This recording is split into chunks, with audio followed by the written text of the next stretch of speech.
안녕하세요. 정치대학 김윤선입니다. 지난주 연휴를 앞둔 5월의 첫째 날이었죠. 대법원이 민주당 이재명 후보의 선거법 위반 사건을 유죄 취지로 고등법원에 파기환송하면서 대선판이 요동치고 있습니다. 민주당은 대법원을 쿠데타 세력이라 부르며 대법원장과 대법관 탄핵을 벼르고 있고요. 급기야 이 후보 관련 형사재판 모두를 대선 이후로 미루라고 요구하고 나섰습니다. 한편 국민의힘은 지금 단일화 상황으로 또다시 요동을 치고 있고 사상 초유의 단일화 사태라는 말이 계속해서 반복해서 나오고 있는데요. 이 요동치는 정치판 상황 1교시 설주환 변호사와 함께 짚어보겠습니다. 먼저 이재명 파기환송 후폭풍까지 살펴볼 텐데요. 일단 총평 들어보겠습니다. 총평이요? 판결문 보셨죠? 저는 모르겠습니다. 제 상식이 틀린지 맞는지는 모르겠지만은 그냥 상식의 복원? 그냥 상식의 복원이라고 생각을 해요. 소름. 네. 왜냐하면 네. 제가 요 직전에 네. 이 3심 판결문 분석하는 시간을 가졌는데 제가 했던 표현이 그거였어요. 휴 다행이다. 내가 상식적인 사람이었구나를 이렇게 확인받은 시간이었어요. 난 정말 이제 변호사 그만둬야 되나 하는 생각까지 했거든요. 맞습니다. 그러니까 저도 이 판결문을 이제 당시에 이렇게 3시에 5월 1일 날 3시에 라이브로 이제 방송을 어차피 하면서 들었어가지고 근데 들으면서도 저는 생각이 들었던 게 내가 틀리게 배우지 않았고 내가 다르게 생각하지 않았던 부분. 그러니까 항소심 판결문을 보고는 조금 의아한 부분들이 많았었고 특히나 항소심 판결문대로 한다면 빠져나갈 구멍들이 많이 생기잖아요. 실무적으로 봤을 때 우리가 이제 선거 공선법 사건을 하면서도 이 부분은 이렇게 빠져나갈 수 있겠구나 이런 생각들이 굉장히 많이 들었거든요. 근데 이번 대법원 판결문을 들으면서 또 나중에 이제 판결문도 봐봤지만은 저는 너무 이렇게 물 흐르듯이 자연스럽고 이 기준이 맞지 않나. 그리고 기존에 우리가 배웠던 공선법상의 허위사실 공표죄와 관련한 법리들을 재확인시켜줬다고 봐요. 새로운 법리가 있었던 것도 아니고, 새로운, 기존에 어떤 우리가 이렇게 판단을 해왔던 것들, 특히나, 1심 판결문을 읽으면서도 그런 생각을 했었었는데, 저는 대법원 판결문을 보면서 저는 그렇게 생각이 들더라고요. 그러니까 많은 법조인들은 그 생각을 했었을 것 같아요. 아니신 분도 물론 계시겠지만은. 예. 정치 영역에 있지 않은 변호사라면은 상당수가 납득을 할 것 같은데요. 특히 이제 허위 기준을 명징하게 밝혀줬어요. 피고인이나 법원의 입장에서 생각하지 말고 유권자의 입장에서 생각하라. 그리고 표현의 자유 부분도 표현의 자유가 일반인과 같을 수가 없다. 그거는 공직선거법상의 표현의 자유는 그보다는 조금 더 엄격해야 된다라는 취지로 이야기를 했는데 가장 상식의 회복이라고는 했으나 다소 낯선 표현들이 좀 등장하긴 했어요.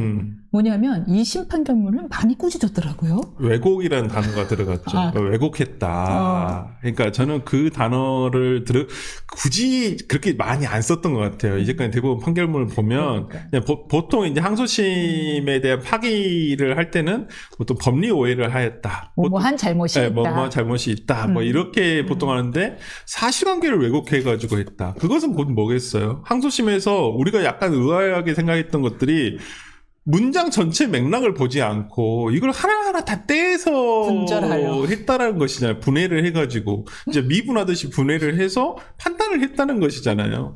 당연히 어떠한 단어 하나하나를 보면 그게 굳이 잘못됐다고 볼 수는 없었는데 저는 대법원 판결에서 저는 확인된 것은 뭐냐면 왜 그때 당시에 발언자가 이러한 발언을 했으며 왜 했는가에 대한 배경이라든지 이런 것들을 다 참고를 했다라는 것이거든요. 그러니까 당시에 이재명 2021년도에 대선에서 이재명 후보가 왜 이 부분을 김문기 씨를 몰랐다고 했을 뿐이 몰랐다고 했는데 그 중에서도 골프 친 부분을 왜 몰랐다고 했냐, 왜 골프를 치지 않았냐라고 했냐라는 부분에 있어서 당시 이 사건의 배경이 됐던 건 대장동 사건이었잖아요. 하나는 대장동 사건, 하나는 백현동 사건인데, 대장동 사건과 관련해가지고, 이 부분은 김문기 씨가 가장 그 부분을 잘 아는 사람이니까, 내가 그 사람을 몰랐다고 해야 나는 대장동의 비리와 연관성이 없어진다고 생각을 했기 때문에 의도적으로 얘기를 했다라는 것이잖아요. 근데 이제 그 몰랐다는 부분은 그래, 인식의 영역이다라고 치더라도, 왜 해외 출장을 갔었을 때 김문기 씨가 골프를 치지 않았다는 부분에 대해서 골프를 치지 않았다. 조작됐다 그랬잖아요. 근데 조작도 이게 그냥 단순 조작, 그러니까 항소심은 조작이라 그랬어요. 사진 확대를 조작이라 그랬는데 이건 조작이 아니다. 그리고 당시에 이렇게 얘기한 것은 골프를 쳤다는 것을 부정하기 위해서 얘기한 거 아니냐. 그 골프를 쳤다는 것을 부정한 것은 왜 그랬겠느냐라는 부분을 정확하게 얘기를 해준 거예요. 이 사람과는 자기랑 연관성을 끊어내기 위해서 그런 것이다 라고 얘기를 했는데 그 부분을 허위라고 얘기를 했던 것이고 인정을 한 것이고요. 백현동 관련한 부분도 마찬가지죠. 항소심에서는 이걸 그냥 그 하나의 의견 표명에 불과하다라고 얘기를 한 거예요. 근데 그때 들었던 생각 중에 하나가 뭐였냐면 아니 의견 표명이면 그동안 그 20몇 명의 증인들을 불러서 국토부 직원 불러, 당시 뭐 한국식품연구원 추진단장 불러, 협박이 있었냐 없었냐를 왜 물어봤냐는 거예요. 심지어 성남시 직원도 다 불렀어요. 네. 그러면 의미가 없던 거예요. 아니 그렇게 그냥 의견 표명에 불과하고 인식의 영역에 가깝다라고 한다면 그 사람들 다 불러서 이제까지 물어봤던 협박이 있었냐 없었냐를 왜 물어봤겠냐는 거예요. 그것은 사실을 증명하기 위함이었는데 그렇죠. 협박의 유무. 그렇죠. 그렇기 때문에 저는 그러한 부분에 있어서 명확하게 대법원이 짚어줬다고 생각을 하고 그 다음에 이제 뭐 특히나 항소심에서 조금 이해할 수 없던 게 이 행위에 대해서도 이건 제3자의 국토부의 행위다. 이렇게 얘기를 했던 거예요. 저 정말로 그때 그게 제일 이해가 안 갔어요. 몇 번을 다시 읽어봤어요. 내가 이걸 어떻게 이해해야 하나. 우리 법조인들은 DNA가 일단 상대의 말을 이렇게 우리는 이렇게 취지를 이해하려 하잖아요. 근데 맞아요. 그 취지가 도저히 이해가 안 가더라고요. 그러니까 그건 너무 좀 인위적이었죠. 그러니까 그렇게 해버리면 바로 나오는 게 아니 앞으로 모든 선거에 나오는 후보자들이 내가 뭘 허가를 해줬어요. 근데 어떤 폭력배가 내 딸을 협박을 해가지고 내가 그 위협을 느껴가지고 해줬다라고 다 그런 식으로 얘기하면 돼요. 내가 협박한 게 아니잖아요. 그렇죠. 제3자가 나를 협박해서 내가 그렇게 해준 것 뿐이다 라고 하면 나는 이것이 의견 표명에 불과하고 뭐 허가를 해줬더라도 이 각종 비리들이 그 안에 다 들어가 버리는 것이거든요. 그렇다고 한다면 이런 허점이 발견되잖아요. 이런 허점이 없어야죠. 판례라는 것은. 그거 설명해 주시겠어요? 행위가 아니라고 한 부분에 대해서 대법원 어떻게 보았죠? 대법원에서는 그건 제3자의 행위가 아니라는 거죠. 이건 발언자가 얘기를 한 것이기 때문에 우리 허위사실 공표죄에서 그 행위에 포섭된다라고 얘기를 했던 것이에요. 그리고 이제 가장 이재명 대표 측에서 주장했던 것이 이제 그 당시에 혁신도시법 관련한 43조 적용 문제였는데 그 적용 대상 아니다. 이거 43조 적용 대상도 아닐 뿐더러 그 다음에 당시 공문을 보더라도 이게 무슨 몇 번에 4번 정도의 공문이 어떤 그 협박에 해당할 수는 없고 또 적이 판단하라고 한 거잖아요. 그러니까 성남시보고 알아서 판단해라. 용도 변경의 용도 변경은 이거 성남시가 할 일이지 국토부에서 정할 일이 아니다라고 분명히 얘기를 했다는 거예요. 그래서 저는 대법원 판결을 들으면서, 어느 정도, 저는 그냥 이해가 됐어요. 솔직히 말씀드리면. 이해가 됐다라고 하는데, 이제 민주당 쪽에서는 뭐 예상할 수 없었다라는 판결이 일단 주된 의견이고요.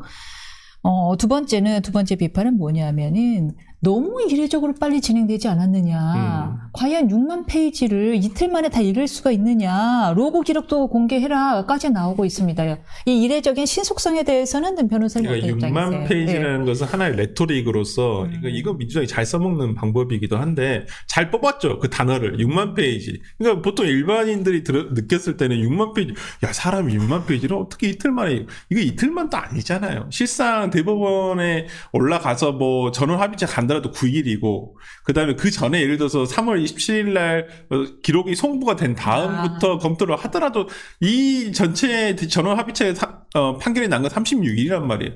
그중에 15일만 치더라도 6만 페이지를 다 읽는 게 아니잖아요. 실상 이건 진짜 대법원에서 밝혔듯이 상고심 재판을 모르는 일반인들이라든지 이런 사람들을 속이는 거예요. 민주당에서. 호도하는 거다. 그럼요. 이건 아니 솔직히 6만 페이지 다 안 읽잖아요. 그러니까 상고심에서는 법률심이기 때문에 사실관계 그리고 이 사건에서 사실관계 모르는 사람 누가 있습니까?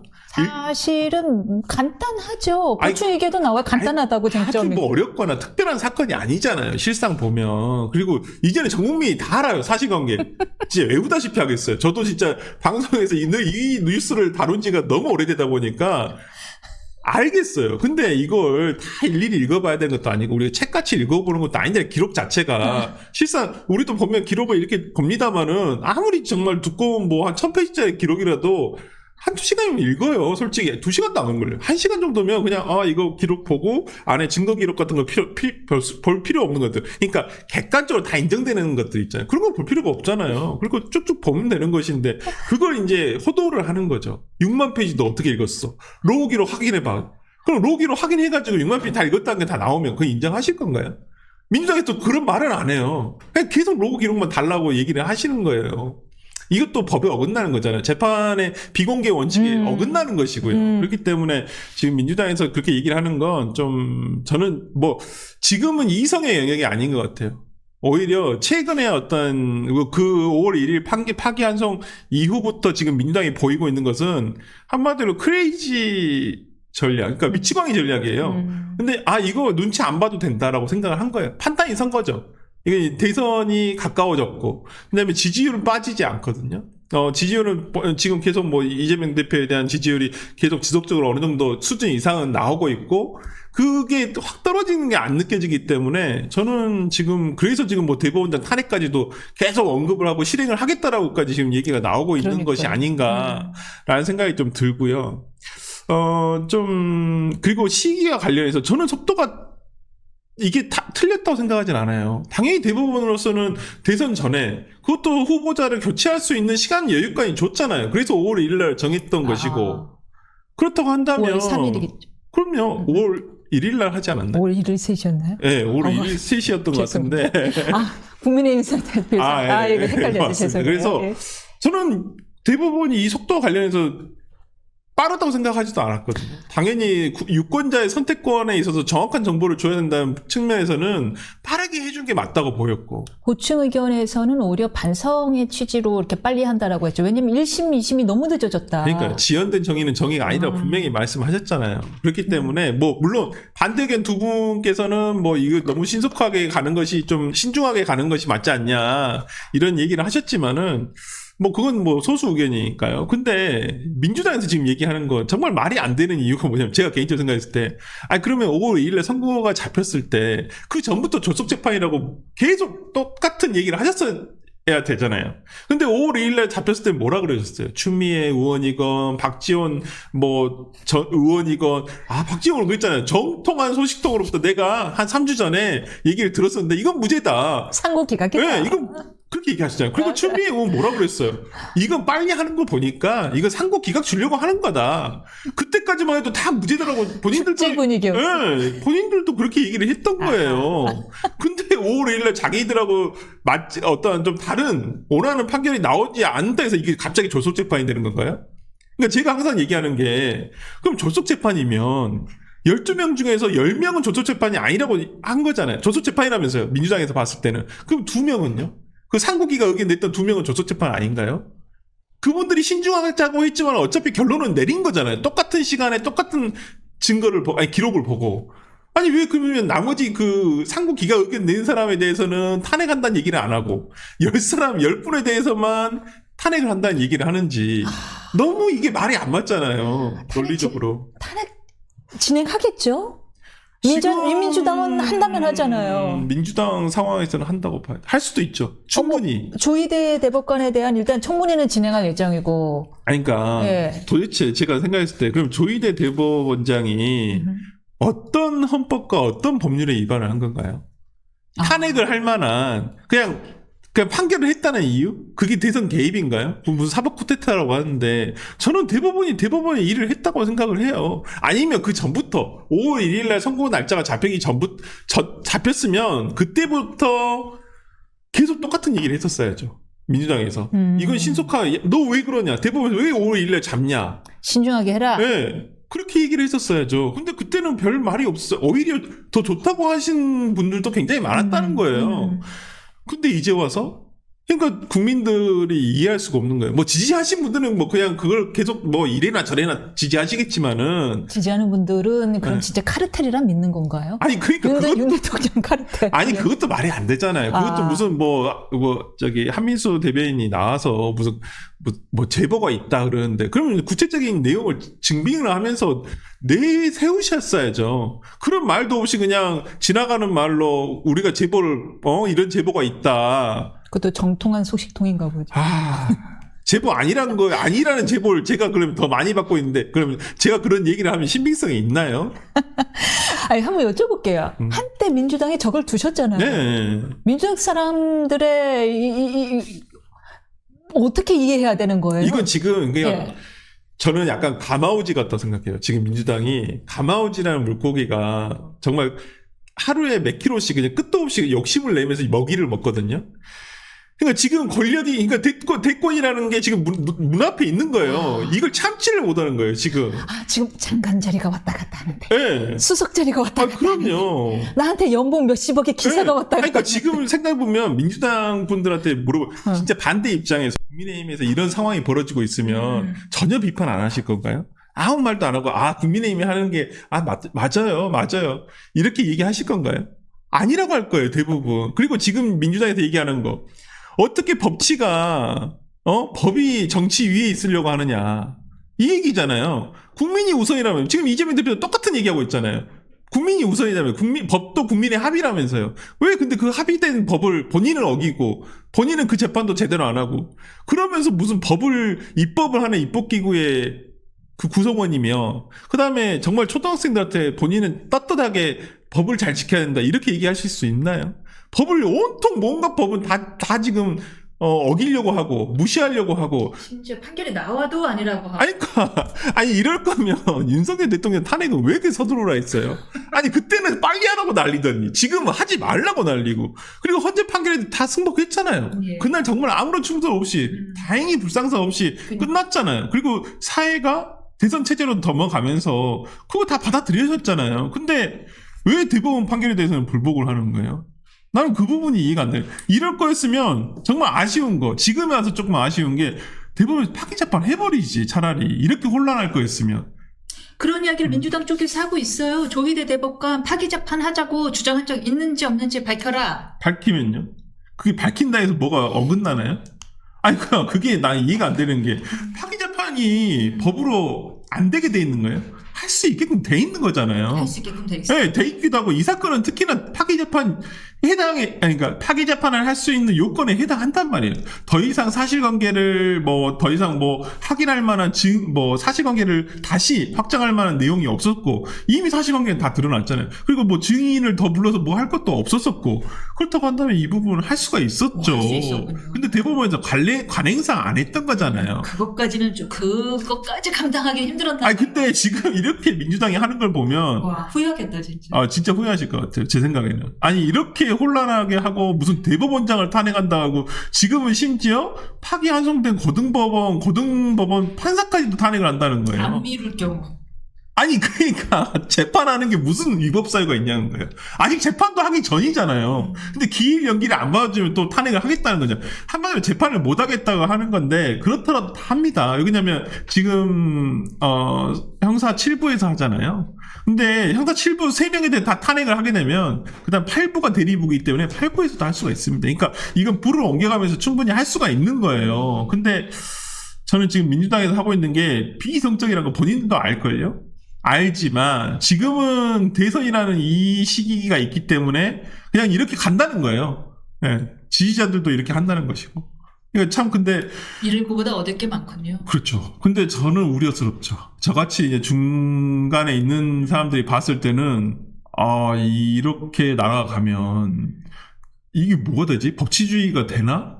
이건 저는 개인적으로 최근에 민주당에서 보이고 있는 모습은 마치 외국에서 극우 성향의 정당들이 하는 거 똑같아요. 사법부에 대한 권한을 약화시키고 말했잖아요. 거기 계신 민주당 민주연구원 부원장 출신이신 분이 상권 분립을 없애자, 막을 내리자 이런 얘기를 하고 계시다는 거잖아요.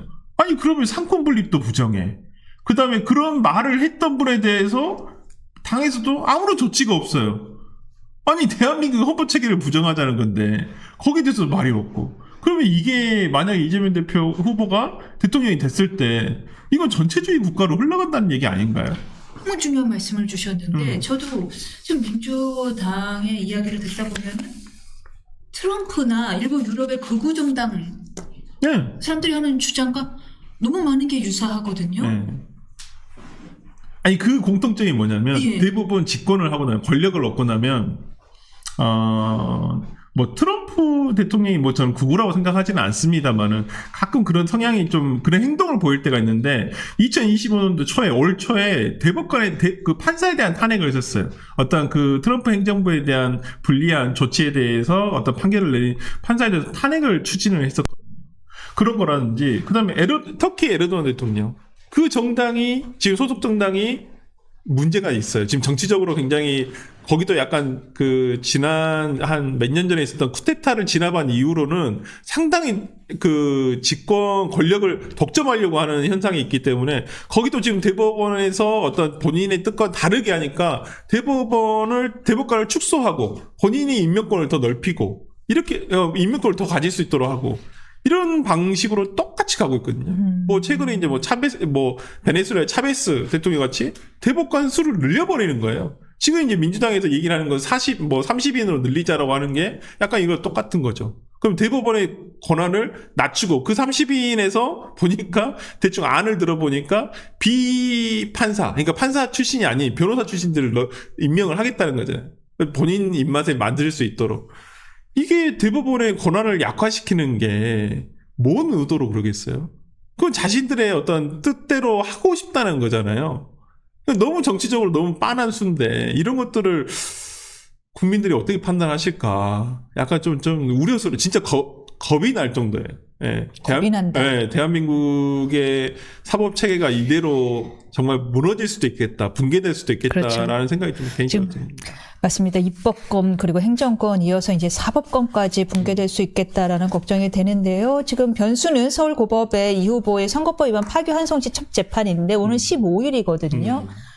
뭐 개인 경호도 늘리고 대인 접촉을 못 하겠다라고 나오고 뭐 우린 연기하겠다 나가지 않겠다라는 의사를 거의 공고히 하고 있습니다. 지금 기일이 변경될까요? 길은 저는 그대로 열릴 거는 같아요. 아마 불출석 하시겠지만 불출석하면 어떻게 되는 거예요? 일단 그러면 재판부에서 다시 기일을 잡을 수는 있죠. 그다음에 16일로 잡아도 되고요. 다음 날. 뭐 아니면 22일 정도를 잡아서 아니면 19일 정도를 잡아가지고 진행을 하면 되는 것이고요. 그때도 불출석하면 바로 선고가 가능하죠. 그리고 선고도 원래 원칙이 변론 기일을 종결하면 그날 즉일 선고가 원칙이잖아요. 우리 형사소송법 318조의 4를 보면 그냥 즉일 선고할 수 있게끔 돼 있어요. 자, 한번 여쭤볼게요. 담당 판사예요. 부정판사예요. 자, 안 하면은 네. 지금 진행하면은 탄핵하겠대요. 네. 만약 설 변호사님 같으면 진행하실 거예요. 그래. 개입하는 것은 그렇게 내가 맞다. 얘가 그러니까요. 개입하는 건 옳지 않을 것 같아. 근데 지금 생각하실 것 제가 같아요. 판사면 할 것 같아요. 아니 탄핵시키라 이거예요. 도대체 뭔 잘못이 있어서? 아니 이건 엄명이잖아요. 내가 피하면 권력 앞에 굴종하는 거잖아요. 그러니까 제가 판사면 저는 진행할 것 같아요. 그리고 저는 즉일 선고할 것 같아요. 즉일 선고할 아니 것이다. 왜냐면 이건 네. 유무죄는 이미 다 결정이 된 거잖아요. 유죄예요. 네. 그러니까 이재명 대표의 무죄 추정 원칙은 이미 끝났어요. 대법원에서 판결을 받았기 때문에. 그러니까 유죄로서 그러니까 그러니까 한마디로 이제 뭐 전과자가 된 거죠. 이제 양형만 남은 거잖아요. 근데 1심에서 징역이 1년에 집행유예 2년이었잖아요. 네. 이걸 이제 무시하고 그냥 뭐 진짜 벌금 100만 원 이하로 갈 건지 이상으로 갈 건지 이걸 판단을 해야 되는 부분이 있는데 벌금 100만 원 미만으로 한다는 건 쉽지 않을 것 같아요. 그러면 제가 봤을 때는 검찰에서 상고를 하겠죠. 오히려 이 부분은 근데 대법원에서도 100만 원 이하로 한 부분에 대해서 만약 진짜 그렇게 판결이 난다고 한다면 이건 좀 파기자판 할 수도 있지 않을까라는 생각이 좀 들기도 하고요. 그다음에 그러니까 상식대로라면 징역 1년에 집행유예 2년 1심에서 됐어요. 그냥 파기환송이 돼가지고 오면 1심의 형을 아예 고려하지 않고 형을 정할 수 있을까요? 그리고 1심의 형은 양형 기준표대로 한 거거든요.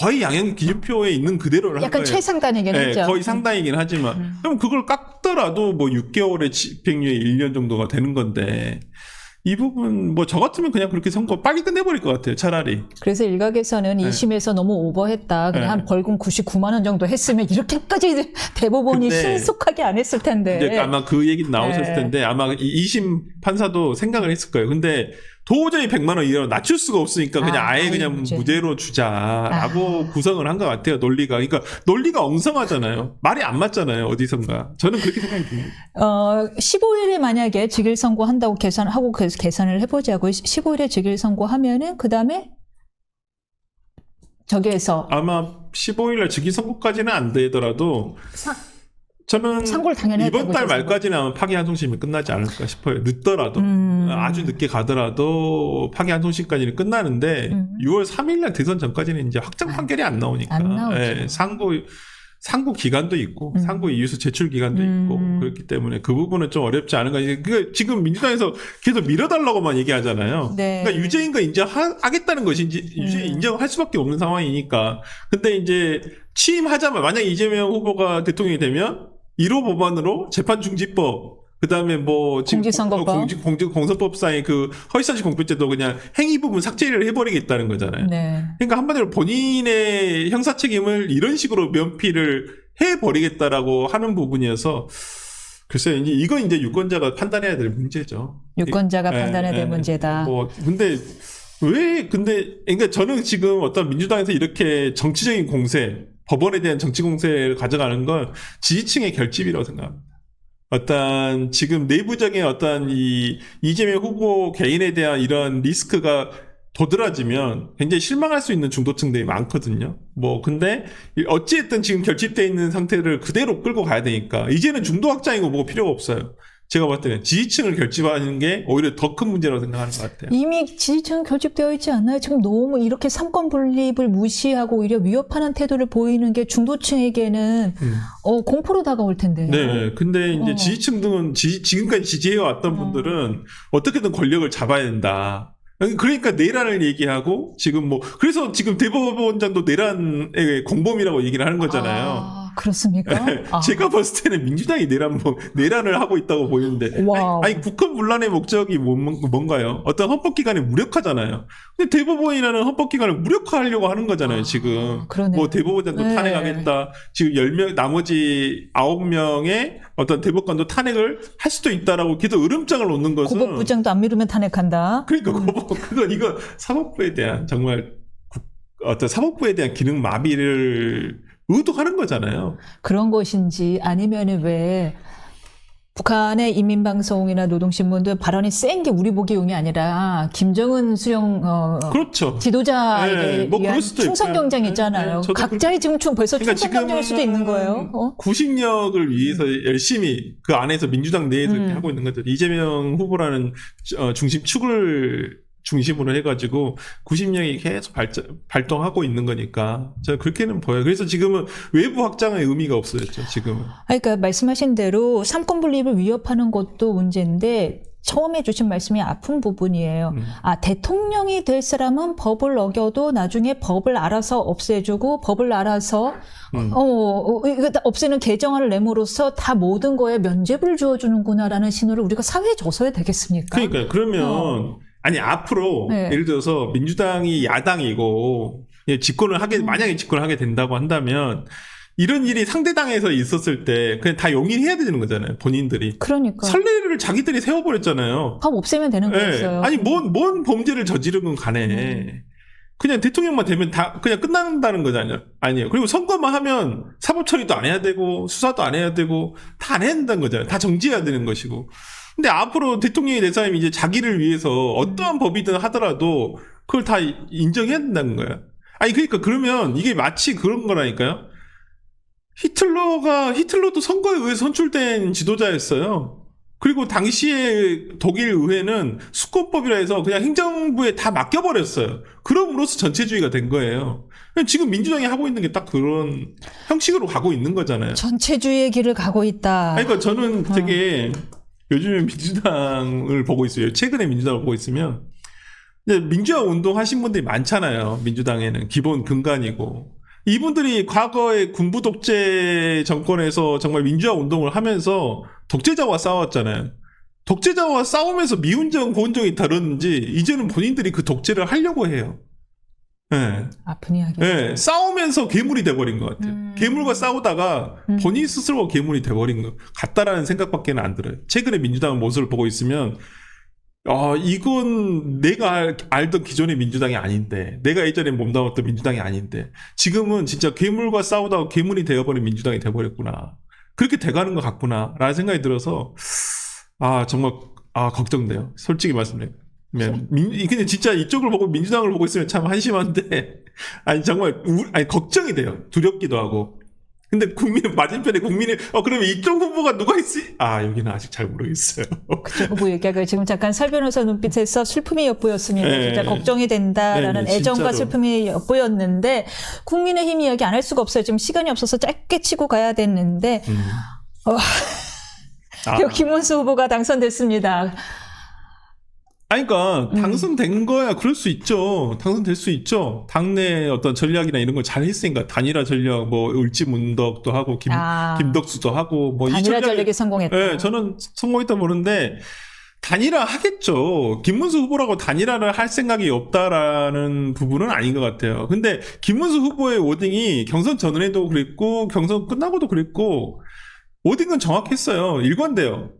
나는 한덕수랑 단일화를 하겠다는 거지 한덕수로 단일화를 하겠다는 건 아니었거든요. 근데 지금 국민의힘 비대위 어떤 집행부는 한덕수로만 단일화를 해라.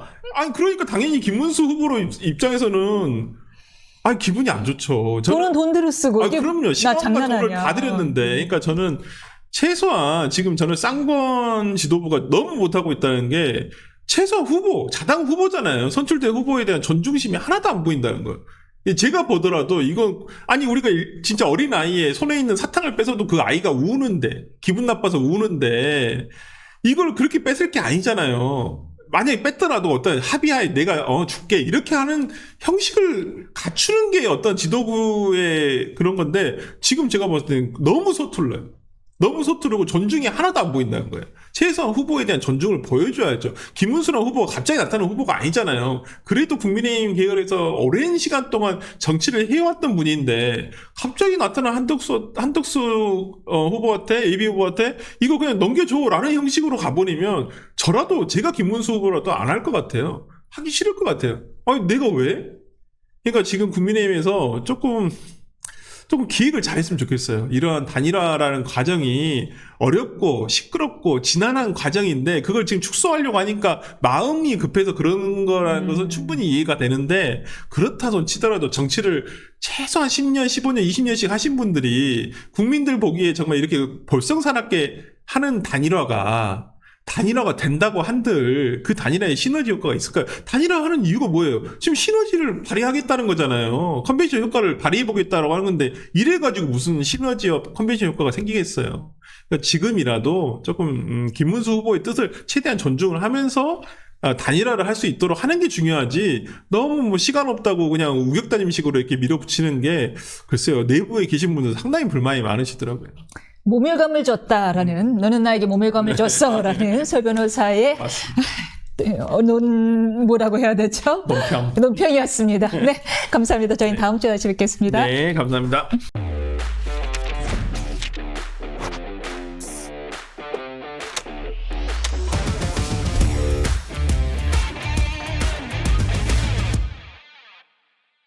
이재명 민주당 후보는 대법원의 파기환송 판결에도 불구하고 연일 전국 돌면서 대국민 공약을 쏟아내고 있는 반해서 국민의힘은 계속 단일화를 둘러싼 당 내부 갈등이 계속되고 있는 모양새인데요. 정치대학 2교시 노정태 위한 말로 듣는 칼럼 양당의 대선 상황 분석해 보겠습니다. 대법원 파기환송 판결 예상하셨나요? 사실 저는 무죄 취지의 상고 기각이 오히려 더 가능성이 있다고 생각을 했습니다. 왜냐하면 대법원 입장에서는 정치적 안정을 제시를 하는 게 그게 좋다고는 말을 못해도 어쨌건 이제 그런 쪽의 결정이 더 쉽지 않을까 했는데 다행히도 법리를 지키자라는 쪽으로 나간 것 같아요. 판결문을 판결문을 읽어보시니까 비법조인 입장에서 되게 이해가 가시던가요? 제가 또 나름 법학과 출신인 관계로 읽었을 때 이해가 됐고 명확했습니다. 아주 좋은 판결이었고 내용의 취지가 뭐냐. 사람의 말을 해석할 때 그거를 토막토막 끊어가지고 지금 그 고법에서 했던 것처럼 그런 식으로 해석을 하면 그게 말에 대한 올바른 해석의 방식일 수 없다라는 걸 정확하게 한 거잖아요. 분절하여 예, 해석할 때 언어는 맥락 속에 존재하는 것이고 전체적인 흐름 속에서 법원의 판사의 눈으로 볼 게 아니라 유권자의 눈으로 봐야 된다라는 게 아주 딱 정확하게 기준을 제시를 한 거죠. 전원합의체가 원래 그렇게 기준을 제시하려고 하는 거잖아요. 그렇죠. 그 기준을 제시를 한 상태에서 이제 두 번째로 제시를 한 내용이 그러면은 이제 첫 번째 내용이 그거였고 두 번째로는 그렇다면은 이제 뭐였더라? 좀 이따 생각났어요. 생각날게요. 알겠습니다. 이게 글도 한번 썼는데 네네. 이게 약간 정신이 없네요. 근데 민주당 입장에서는 뭐 이거 받아들일 수 없는 상황이라고 해서 제가 이제 궁금한 거는 민주당이 뭐 당연히 대선을 앞두고 있는 상황에서 반박하겠지요. 근데 네. 반박하는 과정 중에서 이재명 대표가 이런 얘기를 하더라고요. 한 줌도 안 되는 저쪽 특혜 세력이 뭐 활동할 날이 얼마 남지 않았다. 이런 워딩을 했는데, 저는 상대를 특혜 세력이라 부르는 이재명 대표의 심리가 궁금하더라고요. 그리고 거기에 동하는 사람들의 심리가. 그래서 한번 여쭤보고 싶어요. 이재명 대표가는 왜 상대를 특혜 세력이라고 하나요? 그게 해방 전후사의 인식 세계관입니다. 정말 말 그대로. 그래서 네. 자신들은 거대한 역사를 어떤 그런 약간 이렇게 무협지 내지는 뭔가 이렇게 그 역사 소설 같은 그런 거에서 선한 세력과 악한 세력이 있고 선한 세력은 언제나 소수로 핍박받고 있고 근데 그것이 그 악한 세력이라는 게 언제나 옛날에는 일본 그 다음에는 미국 이런 식의 외세를 등에 업고 온 저 악한 세력 하지만 알고 보면 소수에 지나지 않는 저들이 다수의 힘없는 민중을 억누르고 있다 라는 어떤 그런 굉장히 심플한 서사를 계속 바닥에 깔고 역사를 바라본단 말이에요. 그 얘기잖아요. 근데 문제는 말씀하셨다시피 첫째는 일단 그렇지도 않고 그 사람들 뭐 돈도 많고 뭐 권력도 있고 다 가지고 있잖아요. 근데 뭐 법인카드로 사고 싶은 거 다 사고. 예, 다 사고. 예. 예, 그리고 게다가 지금은 민주주의 국가니까 지금 심지어 대법원에서 파기환송 판결이 나와도 아무렇지 않다는 듯이 지지를 해주는 30%에서 40%의 철통 같은 지지층이 있는 이 사람들만한 기득권이 어디 있어요? 네, 그 지금 뭐 입법권 갖고 있죠. 지금 이제 그 대법원장도 탄핵할 수 있는 권리까지 갖고 있는데. 이제 예. 대법원장 탄핵도 탄핵이지만 사실 대통령이 바뀌면 그 형소법을 바꿔가지고 형소법이 아니라 아예 명예훼손죄, 그러니까 허위사실유포. 오늘 좀 컨디션이 별로네. 허위사실유포죄를 바꿔서 면소 판결을 나오게 하겠다라고 하고 있잖아요. 근데 그거는 대통령이 거부권을 행사하지 않는 이상 국회에서 그렇게 밀어붙이면 막을 방법이 있나요? 없습니다. 지금요 뭐 이주호 대행이 거부권 행사한다 한들 선거가 끝나면 예, 정권 재창출은 되지 않을 가능성이 매우 높고 이번 대선 역시 보궐대선이기 때문에 인수위기간 같은 거 없이 곧장 넘어가죠. 그렇죠. 그렇게 따졌을 때 그러면 막을 방법이 없어요. 이재명은 무죄입니다. 대법원 입장에서는 이거를 어차피 저들이 바꿀 법을 그냥 대법원에서 미리 판례를 수정해줘가지고 법 조문을 살리느냐 아니면 기존의 판례를 확인하고 거기 안에 담겨있는 어떤 그런 지금까지 선거법 사범들을 재판해왔던 그 정신을 확인하는 걸로 자신의 소임을 하느냐 이 갈림길에서 후자를 택한 것. 소임을 선택했다. 이재명을 잡을 방법은 없었습니다. 이렇게 되니까. 그냥 윤석열 대통령이 2.5년 더 묵묵히 버티면서 너희들은 때려라. 나는 계속 버티겠다. 라고 했어야 되는데 안 했잖아요. 오히려 엉뚱하게 계엄하고 엉뚱하게 자기 내부 정치하느라고 대통령 자리를 내주면 이재명을 못 잡는 겁니다. 이재명은 이제 풀려났습니다. 윤 대통령이 이재명 대표를 풀어놨다라는 이야기가 나온 김에 그러면 윤 대통령, 아니, 국민의힘 이야기를 해볼 텐데요. 김문수 후보가 최종 선출됐습니다. 노 의원님 예측이 틀렸어요. 제가 그래서 지금 약간 법복을 벗고 이제 세속으로 돌아가려고 이제 가사를 벗고 이제 이러고 와 있습니다. 네. 농담인데 뭔 소리냐면 이게 예측이라는 게 정치 예측이라는 게 본인이 생각하는 바람직한 구도에 대한 희망사항을 담게 되잖아요. 한동훈 전 대표가 만약에 이번에 다시 후보가 됐으면 이게 평범한 당권 싸움이란 말이에요. 어떤 정당이 있고 구세력이 있고 신세력이 있어가지고 아직은 힘이 좀 강하지만 상대적으로 강하지만 기울어가고 있는 구세력과 치고 올라오는 신세력이 맞붙는다.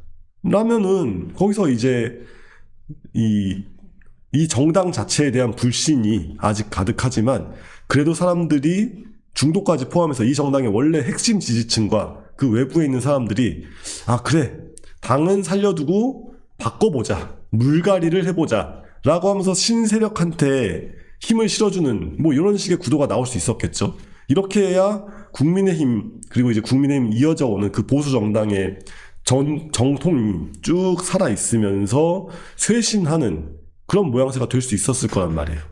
근데 지금 실제로 진행된 건 어떻습니까? 정반대로 이게 당심이라는 정체불명의 무언가로 심지어 입당조차 하지 않은 어떤 후보를 단일화를 해라라고 하는데 말이 좋아서 단일화지 네가 후보를 넘겨라 뭐 이런 얘기를 막 압박을 하고 있는 거잖아요. 네. 이 광경이 지난 대선에서 윤석열 후보를 찍었지만 딱히 국민의힘 지지자는 아니었었던 골수 보수는 아니었던 사람들한테 어떻게 보일까를 좀 생각을 해야 돼요. 공정과 상식, 윤석열의 트레이드마크 공정과 상식이라는 게 결국엔 법과 절차대로 하자는 거잖아요. 법과 절차대로 후보를 뽑았습니다. 그러면 그 후보를 이렇게 하면 안 되죠. 설령 김문수 후보에 대한 압박에 대한 이야기인가요? 설령 단일화를 한다고 해도 경선 결과가 나오기 전에 미리 단일화 프로세스를 만들어 놓고 후보들 각각들한테도 그거를 미리 각서까지는 아니어도 미리 보여주고 양해도 받고 해서 그 후보들한테도 내가 후보가 된 다음에 그래 한 번 더 싸워가지고 내가 이기면 되지 라는 생각을 할 수 있게 해줬어야죠. 아니 어떻게 이런 식으로 일을 하나요? 정말 구체적으로 어떤 것이 문제가 된다고 생각하시나요? 아니 아무런 절차도 없고 준비도 없고 그냥 만나가지고 단일화 협상을 해라. 단일화 협상을 알아서 해라 이랬잖아요. 그거는 항복하라는 얘기밖에 안 됩니다. 백지를 가져와가지고 네가 사인을 해라 이런 얘기예요. 그러니까 후보가 결정되자마자 7일 전에 다 빨리 단일화 하세요. 선대위 아직은 뿌리면 안 됩니다. 당에서 못 뿌려줍니다. 네, 그러니까요. 아니 그러니까 이게 어쨌건 자그마한 애기들한테 선물을 줘도 애기들 선물 주면은 그거를 좀 갖고 놀게 하다가 아 그래 동생이랑 같이 나눠 놀아 이래야지 주자마자 그럼 어떡해요. 원래 네게 아니었어. 그러니까요. 주자마자 아 그거 네 거 아니야 내놔 이러는데 그거를 누가 납득을 하겠습니까? 특히 정치인이라는 사람들은 언제나 큰 선거 무대에 올라가기 위해서 정말 인생을 바치는 사람들인데 대선 후보라는 게 되었을 때 그거를 네 하면서 드릴 수 있는 사람이 누가 있냐고요. 아니 막말로 그 권 두 분이 어쨌건 뭐 외견상 절차를 통해서 공천을 받잖아요. 근데 그분들이 공천을 받은 다음에 갑자기 전략 공천할게요. 뭐 단일화 해보시든가 뭐 이런 식으로 하면 본인들은 납득하겠어요? 자기 공천이면 납득하겠냐고요. 이런 거를. 심지어 대선인데. 네. 그런데 또 일각에서는 아니 김문수 후보 분명히 단일화에 적극적이어서 당원들이 뽑아준 거 아니냐. 김문수 후보의 본인의 고유의 표는 받은 거에 20%밖에 안 된다. 나머지는 단일화를 약속한 거기 때문에 한 것인데 왜 이렇게 소극적으로 나오냐라는 비판도 있거든요. 그랬을 때 네. 그러니까 네. 단일화라는 게 뭐고 어떻게 전개될지에 대해서 미리 정해진 바가 있었어야 된다는 거죠. 지금 단일화에 열린 마음으로 참여하겠다라는 말 자체는 지금처럼 그냥 네 후보 자리 내놔라는 말에 동의하는 거랑은 다르잖아요. 그러니까 김문수 후보가 추진하는 게 아니라 단일화는 추진하는 사람들이 따로 있고 그럼 그 추진하는 사람들이 어쨌건 단일화 타령한 지는 꽤 됐으니까 대선 후보가 된 사람들한테 대선 후보가 된 다음에도 한 번 더 레이스를 할 수 있는 어떤 그런 룰 같은 게 뭐가 있다는 정도까지는 제시를 하면서 들어갔어야 되는 거지. 뭐 예를 들면 뭐 이런 거예요. 뭐 우리 어린이들이 나 크면 아빠랑 결혼할래, 뭐 아니면 나 엄마랑 결혼할래, 뭐 이러는 거. 이건 약속이 아니잖아요. 그냥 막연한 미래의 바람과 추상과 이런 게 담겨 있는 얘기일 뿐이고, 뭐 이제 대학교 때 이제 막 남자애들 여자애들이 막 우리가 지금 뭐 30살까지 시집 장가를 못 가면 우리가 그냥 서로 구제해주자, 이런 약속이 아니죠. 약속이라는 거는 구체적인 내용과 특히 선거의 절차에서는 구체적인 내용과 방향성과 기타 등등이 정해져 있었어야죠. 하지만 그보다는 조금 더 구체적이었을 것 같은데 그게 막연한 그냥 희망상을 얘기한 것은 아니고 김문수 후보 입장에서도 구체적으로 단일화에 대한 의지는 있었던 걸로 보이는데 어떻게 보세요? 결과적으로는 오늘 6시에 만난다고 하는데 단일화를 이뤄낼 거라고 보십니까? 아니면은 오늘 안 될 거라고 보십니까? 근데 돼야겠죠? 그러니까 이거는 이제 예측보다는 어차피 이게 정말 정치부 기자가 이렇게 딱 귀대고 들어가지고 알아내야 되는 그런 종류의 거니까 여기선 예측을 하기보다는 뭐 어쨌건 단일화가 되면 좋겠다. 일단 근데 김문수 후보가 약간 보이콧에 들어갔다가 만나겠다, 너희들 개입하지 마, 내가 알아서 할게 라고 보면 단일화에 대한 의지는 있는 걸로 보이거든요. 그쵸. 예, 근데 그걸 또 100% 믿기는 좀 곤란한 게 네. 사람이 특히 청년 시절에 뭘 했냐가 정말 중요한데 네. 노동운동에 살아있는 전설이잖아요. 예. 아니 노동운동을 어떻게 합니까? 그 뭐 철탑 같은 거 올라가가지고 막 20일 30일째 안 내려오고 막 뭐 어디 점거해가지고 안 나오고, 그러니까 아니, 고문도 견뎠던 분이에요. 불리한 입지에 처해서 그걸 견디면서 상대방이 돌아버리기 직전까지 가게 해가지고 내가 원하는 바를 뜯어내는 종류의 그런 싸움, 우리 국힘의 수많은 도련님들은 절대 못하는 그런 싸움, 그것이 김문수의 특기다. 버틸 것이다? 버틸 거라고 볼 여지가 충분합니다. 그냥 캐릭터만 놓고 보면. 캐릭터만 놓고 보면. 그렇잖아요. 사람이 익숙한 걸 하게 돼 있다니. 그 정도 압박은 압박도 아니다. 압박도 아니다. 사실 근데 그림을 보면은 그 시간 싸움은 김문수 후보에게 조금 더 유리한 싸움이긴 조금 더가 아니라 많이 유리합니다. 어떤 점에서? 아니 돈. 물론 뭐 그게 뭐 당 내에서 뭐가 어쩌고저쩌고 하지만 당무 우선권이라는 게 뭐냐, 일종의 전시작전권 같은 거란 말이죠. 그러니까 당원 당규가 다 있고 뭐가 있지만 대선이라는 전쟁을 치르는 상황에서는 그게 아니라 그냥 총사령관이 지시하는 대로 해야 된다라는 굉장히 막연하고 추상적인데 막강한 권리가 주어져 있어요. 그러다 보니까 그것 때문에 대선 후보가 지금 뭐 비대위원장이 막 뭐라고 하잖아요. 그럴 때 나는 그러면은 총회를 소집해가지고 비대위를 해산해버리겠다. 막을 방법 없습니다. 이게 정해진 바가 아무것도 없고 대선 후보가 그렇게 나와가지고 더 세게 나오겠다라고 했을 때 이걸 막을 방법은 없어요. 그러니까 처음부터 대선 후보가 된 사람이 순순히 대선 후보 자리를 내놓지 않을 것을 전제로 플랜을 짜고 들어갔어도 모자랄 판에 어떻게 이런 낙관적인 전망을 했을까? 몹시 이해가 안 되고, 이래서 국민의힘이 여태까지 제대로 안 굴러갔던 게 바로 이런 시기여서였나? 아픈 지적이에요. 홍준표 전 시장도 그래서 이제 당에 대한 따끔한 말 한마디를 하고선 떠나죠. 거의 정 떨어졌다라는 식으로. 이래서 내가 떠나는 거다. 당이 나를 버렸다라고 하면서 이제 떠났는데요. 한덕수 전 대행에 대한 이야기도 해볼까 합니다. 한덕수 전 대행이 대선 출마를 선언했고 3년 임기 내 개헌을 목표로 했는데 이 출마 명분은 어떻게 보셨어요? 사실 뭐 좋은 말씀이고 저는 누차 얘기했지만 한덕수라는 개인의 자질과 역량은 이 시점에서 솔직히 부족함이 없다고 생각을 합니다. 다만 이제 민주당에서 탄핵을 때려줘서 나왔어야 그림이 좋아지는데 그게 아니라 지금 너무 엉망진창이잖아요. 이러면은 사실 혹시 예전에 기억하시죠? 그 박찬종 막 이런 후보 나오고 막 그랬던. 그러니까 신선한 인물이 갑자기 튀어나왔을 때 거기에 마치 그 흰 우유에 조그만 날파리 하나 들어가면은 그게 우리가 팍 잡쳐버리는 그런 것처럼 작은 뭐라도 튀면 그 갑자기 나온 갑툭튀 후보들의 가치는 뚝뚝뚝 떨어진단 말이에요. 지금 그거를 국민의힘이 만들고 있잖아요. 그런 상황을. 이게 얼마나 안타까운 일입니까?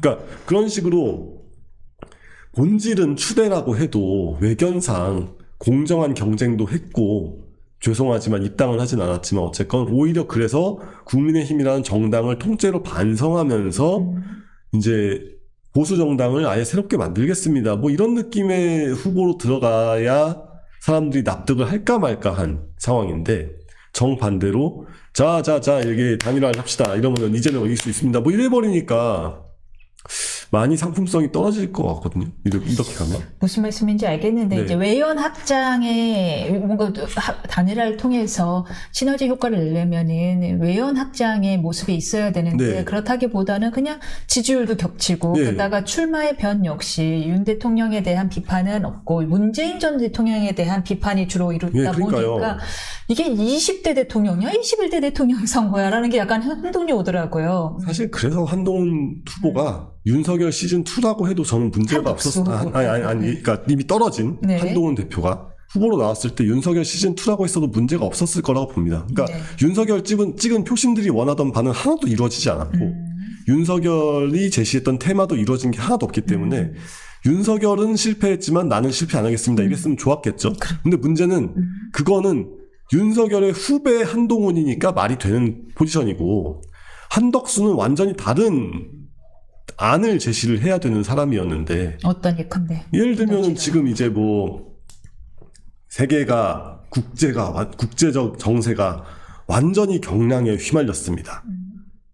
여기서 제가 정말 면구스럽지만 키를 잡고 이 풍랑을 헤쳐나가는 데까지만이라도 제가 키를 잡겠습니다.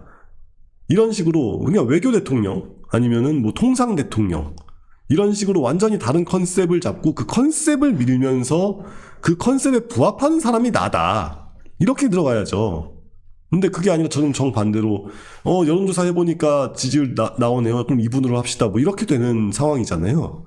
그거랑 그거는 완전히 다르죠. 아다르고 어다른 거고. 명분이 부족이니까. 예, 명분을 예. 그냥 단순히 명분이 뭐 이렇게 여론조사에서 나오는 숫자가 명분이 아닙니다. 그 시대의 흐름과 그 시대의 요구를 어떻게 짧고 간명하면서도 울림이 있는 언어로 포착하느냐. 그게 명분이에요. 그러면 한덕수에게 주어진 역사적 사명이라는 거는 저 방금 얘기한 것처럼 대외적, 특히 이제 내부도 심각하지만 대외적 폭풍을 제가 여태까지 1등 항해사만 해왔던 사람인데 선장이 이렇게 된 상황에서 제가 키를 잡겠습니다. 라고 해야 되는 거죠. 근데 그런 식이 아니잖아요, 지금. 그게 아니라 그냥 지지율 되는 한덕수를 밀어붙이는 특정 정당의 특정 세력의 문제처럼 보이는 장면을 계속 만들어주고 있으면 설득이 되겠습니까? 설득이 되겠느냐. 게다가 뭐 단일화가 무슨 효과가 있는지도 모르겠네요. 예. 이 세력의 원, 이 세력의 바지 사장 원, 이 예. 세력의 바지 사장 투, 약간 이런 그러니까 느낌. 그런 그림이 안 나올 수 있도록 최선을 다했어도 모자랄 판에 네. 그걸 대놓고 제가 그 60인의 추대에 있을 때부터 계속 비판했던 게 이런 거예요. 이게 계속 얘기하지만 원래부터 정치판에서 닳고 다른 사람들은 초코우유, 커피우유, 딸기우유 뭐 이런 사람들이에요. 근데 새로 등장한 사람들은 흰우유란 말이에요. 흰우유는 금방 더러워진다고 이게 뭐가 빠지면 안 돼. 이게 잡티가 들어가면 안 되는데 잡티를 자기네가 뿌리고 시작하지 않습니까? 그런 면에서 지금 이번 대선의 국민의힘이 진짜 어려운 거는 대선의 승패를 떠나서 선거라는 게 치르는 과정에서 정당과 정치 세력의 방향성을 규정을 해주잖아요. 이 당이 어떤 정당이고 어떻게 나갈지에 대한 비전 제시가 하나도 없다는 거거든요. 그래서 김문수 회생 방안이 그거와 이제 연결되는 건데 딱히 회생을 진짜 할 수 있을지 없을지는 모르겠지만 노동운동가니까 노동운동가답게 소외된 노동자들을 이렇게 끌어안는 행보를 그냥 어차피 뭐 이런 식이면 쫓겨날 것 같으니까 쫓겨나기 전에 노동운동가로서 대선 후보의 자리에서 포효를 해보시는 게 좋지 않을까. 저는 이렇게 생각을 합니다. 뭔 말이냐. 솔직히 지금 국힘이 단일 후보로 대선을 치러도 40%의 벽을 넘길 수 있을지 없을지 애매하거든요. 아마 어려울 것 같은데. 빅텐트를 해도 그럴 거란 말이에요. 네. 이 이유가 뭐냐? 기존에 원래 가지고 있어야 되는 집토끼, 특히 TK가 있고 PK가 있으면 PK의 집토끼들이 지금 많이 가출을 해버린 상태입니다. 그러니까 이 사람들이 꼭 민주당을 안 찍어도 이 사람들이 그냥 투표를 안 해버릴 가능성이 굉장히 커져 있단 말이에요. 이런 상태에서 PK의 그 공업지대가 그러니까 공업 제조업지대가 경제적으로 굉장히 쇠락하고 있고 그 안에서 귀족노조와 귀족노조에 들어가지 못한 사람들의 이 갈등도 굉장히 큰데 거기서 조직되지 않은 노동자들 그 사람들의 아픔을 보듬는 대선 후보가 나와줘야 됩니다. 이거를 민주당이 먼저 하면 정말 독재 국가가 돼요. 독재라기보다는 정말 그 당의 지지를 누구도 뒤엎을 수 없는 나라가 되어버리는데 마침 노동운동의 전설 김문수가 후보가 된 이상 지금 뭐 계속 메시지만 내면서 그러실 게 아니라 아예 동남권을 그냥 도셔라. 그래가지고 거기서 이 소외된 민주노총이 끌어안고 있지 않은 그 노동자들을 끌어안는 보수정당 후보가 나와주면 설령 이 대선 결과가 좋지 않아도 정당의 복원에 큰 도움이 될 것이다. 이렇게 생각을 합니다. 이재명 후보가 대법에서 유죄 취지의 파기환송을 받자 민주당 안팎에서는 백업 후보도 좀 있어야 되는 거 아니냐라는 얘기가 있는데 백업 후보로 꼽히는 사람이 있을까요? 저는 그 기사를 봤을 때 좀 너무 정치적으로 기사를 쓰는 거 아니야? 하는 생각이 들었거든요. 아, 그건 기자가 만든 인위적인 내용이. 아니 뭐 되겠냐고요 그 당에서. 아니, 솔직히 어림도 없는 얘기고 네. 그 뭐 오히려 대법원이 제가 아까 얘기를 하려다 까먹었던 게 그거거든요. 그러니까 이제 대법원이 정말 잘 지적해 준 게 표현의 자유 문제를 이제 얘기를 하면서 공직 후보자의 표현의 자유라는 게 일반적인 시민의 표현의 자유보다 좀 더 엄격하게 제한이 들어갈 수밖에 없다라는 얘기를 했고 거기에 대해서 반대 의견을 쓴 2명의 대법관이 아니다. 그래서는 안 된다 이렇게 얘기를 했잖아요. 해야 된다. 근데 솔직히 말도 안 되는 얘기거든요. 그러니까 표현의 자유라는 거는 지금 이 자리에 있는 노정태라는 제가 뭐 레닌, 스탈린 만세, 김일성 만세 막 이런 공산주의 발언을 할 자유가 있는 거잖아요. 제가 그런다고 감옥을 가면 안 되는 거 아니겠어요? 근데 옛날에는 지시법에 따라 처벌 받았으나 지금은 아니죠. 근데 이게 우리가 지금 대선 토론을 하고 있다고 생각을 해보세요. 그래서 이윤선 후보와 노정태 후보가 얘기를 하고 있는데 이거는 그냥 어떤 그런 프라이빗한 토크가 아니라 국민이 전체가 바라보고 있고 국민 앞에서 우리가 어떤 사람인지를 각각이 서로가 공격함으로써 서로가 어떤 사람인지를 제시를 해서 국민 보라고 하는 행사예요.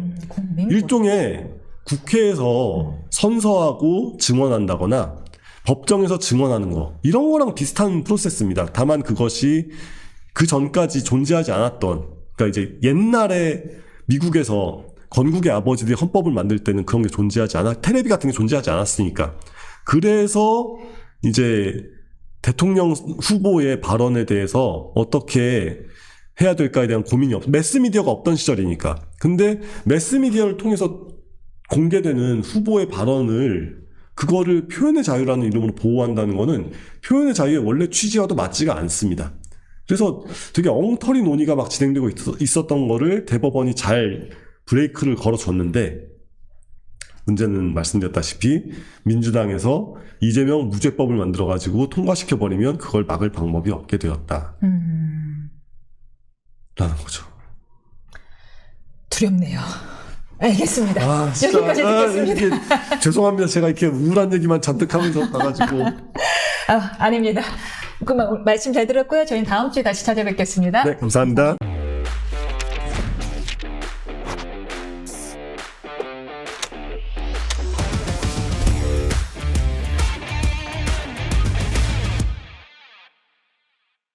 중앙일보 국민의힘 여론조사였죠. 어제 보도됐는데 이 대법의 유죄 취지 파기 환송에 대해서 잘된 판결이라는 게 46% 그리고 잘못된 판결이라는 게 42%라는 응답 결과가 나왔는데도 불구하고 대선 가상 대결 여론조사에서 이 후보가 여전히 50% 안팎의 지지율을 나타내고 있습니다.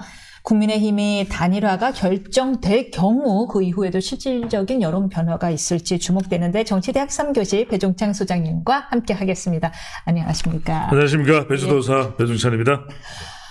제가 지금 모두에 말씀드린 것처럼 잘된 판결이라는 응답 결과가 더 많습니다. 아마 중도층 민심이 반영된 결과일 테죠. 그렇죠. 네. 그런데 이 대표의 지지율에는 영향을 또 못 미쳐요. 이거 그래서 제가 온 거 아닙니까? 네. 궁금한 거 다 네. 궁금한 게 저절로 해결되면 제가 왜 왔겠어요? 그러니까요. 바로 우리 정치대학에서 저를 불러서 제가 설명을 다 해드릴게요. 네. 무슨 말씀이냐면 이게 있는 거예요. 네. 자, 제가 쉽게 설명을 드릴게요. 이민선이 두통이 와가지고 이번 중간고사는 수학을 50점 맞았네? 그러면 이민선이 1등 못해야 되잖아요. 아니 100점 맞던 평상시에 타격을 받은 거지. 그런데 나머지 사람들 반 친구들이 다 수학이 20점이야. 그럼 여전히 1등이잖아요. 자, 무슨 말씀을 드리려냐면 여러분들 선거는 항상 이 생각을 해야 돼요. 그러네요. 상대방이 경쟁자가 타격을 받아도 그 지지율을 가져갈 사람이 있어야 돼요. 지금은 가져갈 사람이 없다. 1번. 그러면 지금 타격을 안 받은 겁니까? 타격을 받았어요. 그래서 이번 대선은 5% 중도 전쟁이라고 여러 번 제가 얘기 드렸죠. 움직여. 5% 움직입니다. 근데 지금 갈 데가 없어. 왜? 세팅이 안 돼 있잖아. 단이라도 삐걱거려. 지금 한 사람은 상행선, 한 사람은 하행선. 트로트 가사입니까? 한 사람은 상행선, 한 사람은 하행선. 아니잖아요. 그러니까 이제 뭐냐면, 노래 좀 못하다고요? 알고 있습니다. 네. 그래도 좀 득담을 좀 해주세요. 이게 악플보다는 선플이 좋잖아요. 그래서 좀 못해도 우리 퉁퉁이 오늘 잘한다. 이렇게 해주면은 2차원보다 잘한다. 그건 아닌가? 네. 하여튼 간에 세 번째는 뭐냐면, 그러면 그 5% 타격받은 게 언제 가는데, 세팅이 됐을 때 가는 거잖아요. 그렇잖아요. 자, 한 달 동안 이민선은 두통이 계속 지속되고 있어. 수학이 50점이야. 그럼 누군가 한 사람이 열심히 해가지고 70점이 됐다. 그럼 그 사람이 1등이잖아요. 누구? 배종찬. 그러니까 지금 보수에서 세팅이 돼야 그 5%를 가져가는 거예요. 그게 이제 빙고 이해됐죠. 그래서 그게 지금 예상대로 착착 차작착착 궁짝짝 준석이까지 들어오면 5월 20일 5일쯤 그게 만들어지는 거고, 다 삐걱대고 관동상병 뭐예요 이러면은 아무것도 안 되면 그냥 다 망가지는 거고 아무것도 안 되는 거고. 그래서 그 세팅이 되고, 그래서 지금 여러분들 다 설명할 필요 없어요. 지금 대선 후보 3자 가상 대결은 이거는 뻔한 거예요. 이렇게 나올 수밖에 없어. 세팅이 안 됐잖아. 그러니까 세팅이 되면 5월 25일에 둘이 삐까삐까 나오는 거고, 그게 세팅이 안 되면은 계속 이렇게 나오는 거예요. 이해가 쏙 되는데. 그렇죠. 그렇다면 세팅이 과연 될까요? 돼야죠. 안 되면 망하는 거지 뭐. 근데 저는 된다고 본다. 된다고 봐. 왜 된다고 보느냐? 안 되면요, 안 돼서 올 수 있는 상황을 다 알아. 다 알기 때문에. 그리고 그렇게 되면 어떻게 되겠어요? 이 보수 정치 흑역사의 천추의 대역 죄인이 되는 거예요. 다 그렇게 되는 거예요. 아니, 내란 무슨 비상기업 이거는 비교도 안 돼. 이건 파면 당했잖아. 이미 파면 받았잖아. 대통령이 재판받고 있잖아. 끝났죠. 끝났어요. 그러니까 지금 이거는 뭐냐면, 여러분들, 이걸 안 한다? 그러면 마지막 기회를 주는 거예요. 아니, 조희대 대법원장이 정치를 의식하지 않고 정말 본인의 이 사법 수호 의지를 가지고 헌법 수호 의지를 가지고 5월 1일 판결을 내렸잖아요. 소신을 갖고 네. 그게 변곡점이 됐는데 그걸 걷어차버리는 거예요. 그렇잖아요. 아니 진짜 천우신조의 기회가 온 거야. 어떻게 하면 이민선을 한번 꺾어보니 이민선이 이번에 두통이 왔네. 그럼 내가 열심히만 공부했으면 나도 정말 우리 반에서 정치대학에서 1등을 한번 해보는 과수석 해보는 거잖아요. 근데 안 해. 기회가 왔는데 기회를 걷어차고 줬는데 네. 거기다가 이번 시험은 이렇게 이야기해. 이번 시험은요. 이민선이 제일 잘 모르는 파트. 이민선이 또 한 50일 결석을 했네. 그 파트에서 집중적으로 내겠습니다. 까지 공고가 된 거예요. 근데 공부를 안 해? 그럼 무슨 기회를 줘요?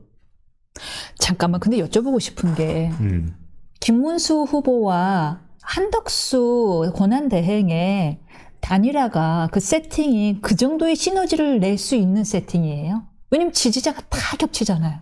자, 예. 제가 이야기를 할게요. 자, 이야기하는 거야. 야, 너 아무리 그래도 발부동 쳐도 이민선 못 이겨. 그래, 난 못 이겨. 야, 나 안 할게. 그게 맞는 태도예요.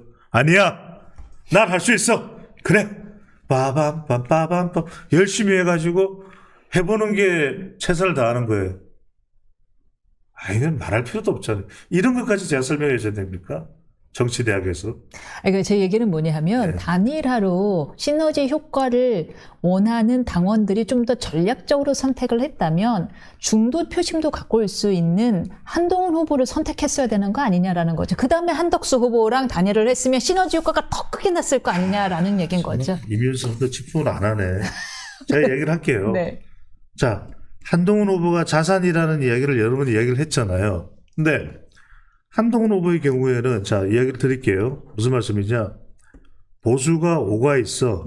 그 다음에 반대편이 5가 있어요. 지금은 보수가 4밖에 안 모여.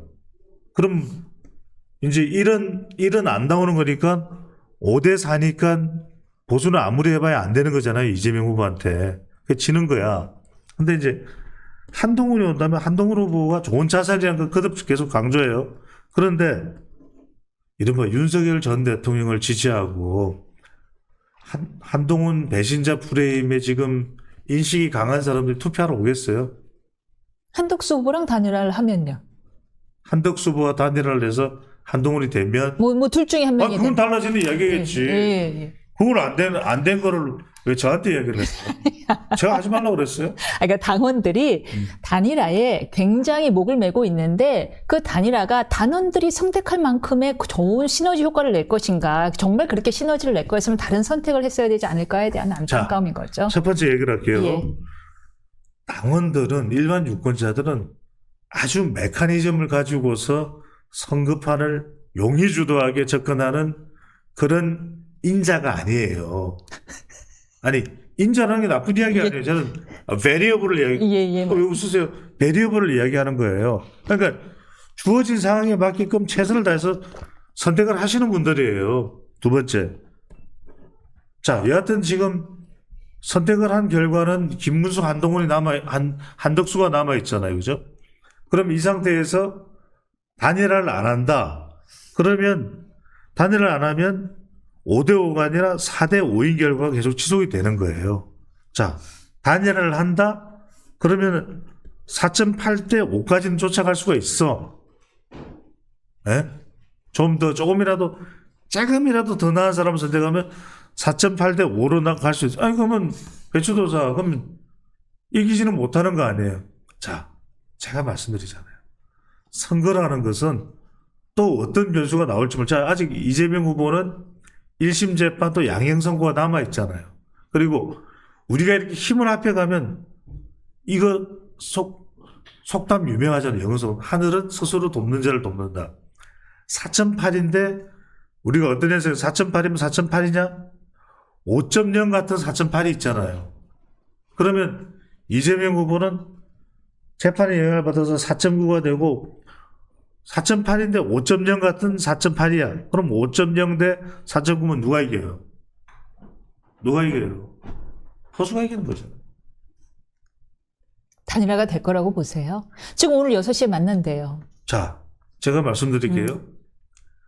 분석을 할 때는 당이 뭐뭐 해야만 한다로 분석하는 게 있고 뭐뭐로 된다로 현실로 분석을 하는 게 있어요. 당위가 있고 예측이 있습니다. 예측이 있어요. 현실적인 예측이 있어요. 제가 그든 말씀드리잖아요. 단일화가 안 된다? 그럼 대선 볼 필요가 없어요. 그냥 안 봐도 비디오예요. 끝이야. 끝. 왜냐하면 일각에서는 김문수 후보가 워낙에 이게 심지가 고든 사람이잖아요. 자신이 원하는 신념을 향해서는 진짜 고문에도 굴하지 않는 성격이다 보니 김문수 후보를 너무 얕봤다. 그렇게 쉽게 내줄 사람이 아니다. 왜 그런 김문수 후보를 그렇게 모멸감 주면서 내놔라라고 하면 쉽게 내놓을 사람 아니고 오히려 시간은 훨씬 김문수 후보 편이기 때문에 버틸 가능성이 있다라고 보는 거예요. 1번.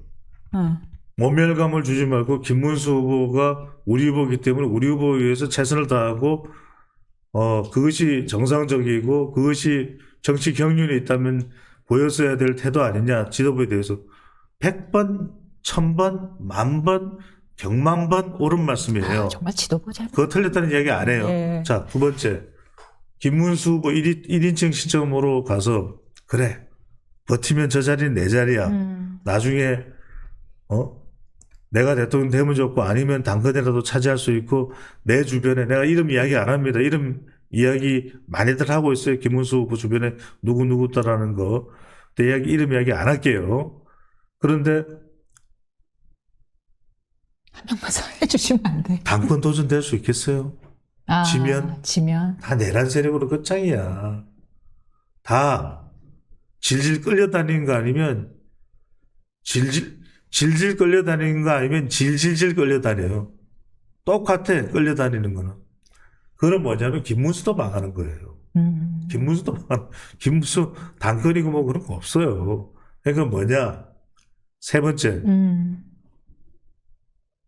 바보가 아니면 망하지 않는 길을 선택하겠죠. 그래서 저는 단일화가 된다. 왜? 김문수 바보 아니고 한덕수 바보 아니고 국민의힘 바보는 아닐 거 아니에요. 그래서 일단 국민의힘이 생각했던 최상의 시나리오는 5월 7일까지 선거 홍보물 인쇄 발주를 마감해야 되니 그건 안 되는 이야기. 그건 이제 안 되는 거고요. 그럼 언제쯤 될 거? 5월 11일은 대선 후보 등록 마감인 건데. 11일 날 안 되면 망한 거라니까. 그럼 11일 전에는 돼야 되네요. 11일 전에 안 되면 그건 망한 거예요. 11일까지 안 되면 망한 거라고 보면 돼요.